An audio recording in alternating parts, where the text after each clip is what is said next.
यहूदियों की वो साजिशें जो वो किया करते थे, चाहे वो कुफार के साथ मिलकर हो, चाहे मुनाफिकीन के साथ मिलकर हो, वो उस वक्त भी चल रही थी, वो आज भी चल रही हैं।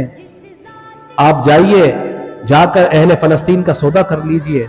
आप जाइए, मस्जिद अक्सा का सौदा कर लें, और पीस मुआहिदे के नाम पर जाके आज हमने फलस्तीन की जो साल से जो जद्दोजहद चल रही थी, जो उनको जाकर हमने अपने आप को पेश कर दिया, उनके सामने सिलेंडर कर दिया।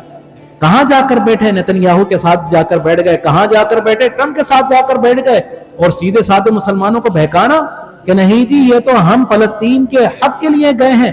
फलस्तीन का हक तो ये था कि आप अल्लाह के मानने वाले और अल्लाह के पैगंबर को मानने वाले थे, तो अल्लाह ने तो जिहाद की जो नेमत दौलत अता फरमाई, अलम जिहाद बुलंद करते, माल और दौलत और जान की फिक्र ना करते, अल्लाह के हुक्म पर लब्बैक कहते हुए जिहाद करते उनकी हिमायत के लिए।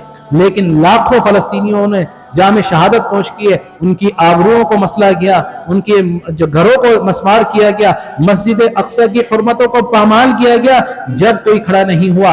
आज जब ट्रंप ने आकर डंडा उठाया तो सब जाकर हाजी बनकर वहां पहुंच गए कि हम तो फलस्तीन की हिमायत के लिए हैं, कोई मसला नहीं है।